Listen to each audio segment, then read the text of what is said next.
Usai mendatangkan 1,2 juta vaksin COVID-19 buatan Sinovac Tiongkok, pemerintah berencana memesan vaksin COVID-19 produksi Moderna Amerika Serikat pekan ini. Dari hasil uji klinis tahap akhir, vaksin asal Amerika Serikat ini mengklaim memiliki tingkat efektivitas 94,5% mencegah infeksi COVID-19. Nah, untuk memperkecil risiko, yang kami lakukan adalah kami hanya mendekati produsen-produsen yang masuk di listnya WHO.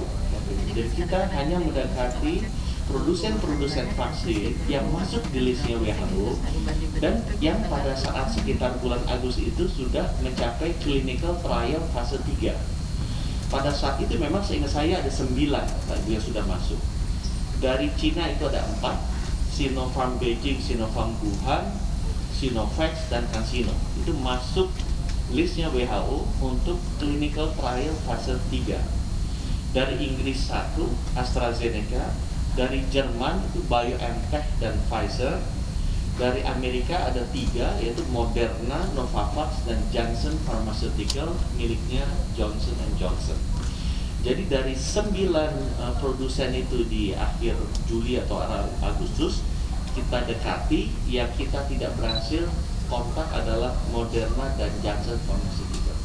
Jadi diskusi dengan mereka sudah kita lakukan. Selain memesan vaksin COVID-19 Moderna, pemerintah juga telah memesan sekitar 155,5 juta dosis vaksin COVID-19. Di antaranya 125,5 juta dosis vaksin Sinovac, 30 juta dosis vaksin Novavax. Selain itu, pemerintah juga akan mengadakan 160 juta dosis vaksin yang terdiri dari vaksin Pfizer 50 juta dosis, AstraZeneca 50 juta dosis, dan vaksin COVAX atau Gavi sebanyak 16 juta dosis. Sementara itu, Menteri Kesehatan Terawan Agus Putranto memastikan pemerintah akan menyiapkan 3 juta vaksin COVID-19 pada tahap pertama.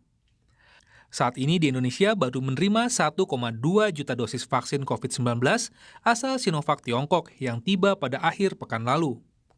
Sisanya 1,8 juta dosis akan tiba pada awal tahun depan. Pemerintah memastikan hanya 35 juta penduduk Indonesia yang masuk dalam program vaksinasi gratis.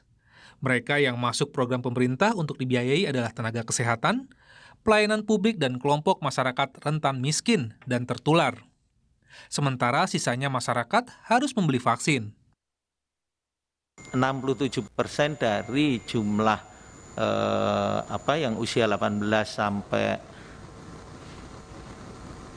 19 sampai 59 tahun, ketemulah jumlah sekitar 160 juta kalau tidak salah, kemudian 67%-nya ketemu 107 juta. Nah, itu adalah dasar satu pertimbangan jumlah yang mampu bayar. Kedua, kita pertimbangkan juga nantinya adalah dengan vaksin gratis yang kita juga sudah sepakati dengan COVAX yang sudah saya tanda tangan dan sudah semua berjalan. Kemenkes memastikan seluruh vaksin COVID-19 yang akan disuntikan telah memenuhi standar mutu dan juga keamanan. Menurut rencana, vaksinasi akan dilakukan di Jawa dan Bali dengan anggaran Rp637 triliun pada 2020 dan juga Rp177 triliun pada 2021 mendatang. Tim Liputan, Kompas TV.